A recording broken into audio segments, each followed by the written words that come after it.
minutos e a gente vai, depois de dar todas essas notícias, até agora, até esse momento do jornal Aqui Entre Nós, a gente falou apenas de situações de segurança gravíssimas no nosso país, venda de armas, tiroteio em comunidade em Belo Horizonte, na Bahia, a transferência dos líderes no Rio de Janeiro.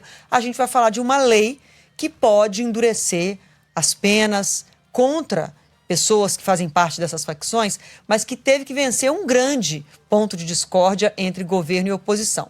Parecia que esse ponto de discórdia, que era justamente a Polícia Federal, já que para o governo o relatório apresentado enfraquecia a Polícia Federal, o que não tem justificativa alguma para acontecer, e a oposição insistia nesse ponto. Parecia que não teria avanço. Ontem teve um ponto importante de avanço. O deputado federal Guilherme Derrite recuou, retirou do texto esse ponto em que poderia restringir o trabalho da Polícia Federal.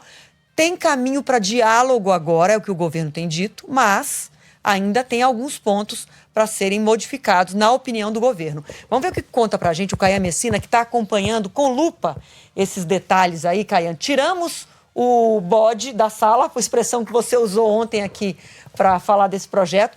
Tiraram também, Guilherme Derrite tirou também do relatório qualquer equiparação, qualquer menção a terrorismo, porque agora não é a lei antiterrorismo que está sendo mudada, mas ainda digamos que tem alguns pontos que não são consenso, né? Exatamente. Agora, né, o bode da sala saiu, né? O bode saiu da sala, agora tá uma cabrinha pequenininha, bem mais bonitinha. Ela continua andando de lá para cá, né? Agora há pouco a ministra da Articulação Política, Gleisi Hoffmann, concedeu uma entrevista coletiva no Palácio do Planalto, listou 4 pontos que, na visão do governo, precisam realmente ser modificados. O principal também faz menção ao trabalho da Polícia Federal. O texto do deputado Guilherme Derrite, ele passa, por exemplo, dinheiro apreendido, bens apreendidos, né, de pessoas ligadas ao tráfico de drogas, às milícias, às facções criminosas. Então, ela passa esses recursos para a União, para os estados, para os municípios e para o Distrito Federal. Só que esse dinheiro antes, parte dele ia para um fundo da própria Polícia Federal, destinado a melhorar, por exemplo, os equipamentos da corporação. Então, esse ponto que pode, na visão do governo, atrapalhar, por exemplo, né, a modernização dos equipamentos da Polícia Federal, ainda está sendo negociado. Então, o que a gente vê hoje aqui na Câmara dos Deputados é pressão para todo lado em cima do presidente da casa, Hugo Mota, que neste momento está reunido com 4 governadores. De Santa Catarina, Jorginho Melo, de Goiás, Ronaldo Caiado, também o governador Zema de Minas Gerais e a vice-governadora aqui do Distrito Federal, Celina Leão. Além disso, o governador do Rio de Janeiro, Cláudio Castro, né, se reuniu com diversas bancadas, está andando de lá para cá, é esperado também para essa reunião com o Hugo Mota. Esses governadores da oposição exigem a votação rápida da proposta, que na avaliação de boa parte, né, da oposição, praticamente inteira a oposição, e a maioria do Centrão, que é a maioria aqui no Congresso Nacional, é um projeto bom, porque acaba endurecendo o combate aos criminosos ligados ao crime organizado. Por exemplo, aumenta de 15 para 20 o tempo mínimo de cadeia e de 30 para 40 o tempo máximo, caso haja realmente uma condenação dessas pessoas ligadas às facções criminosas. Outro ponto importante obriga, eu estava ouvindo vocês falarem aí, né, dessa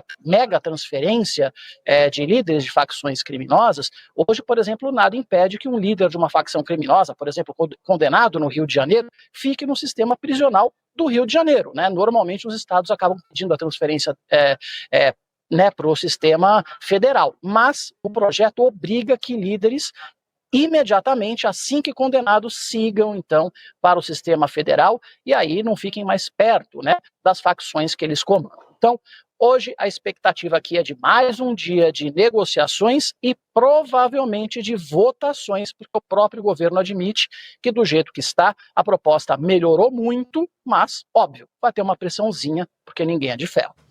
Vamos ver se tem chance, então, de votar mais tarde ainda hoje. Qualquer novidade, avisa a gente, por favor, viu, Caian? Obrigada demais e bom trabalho por aí.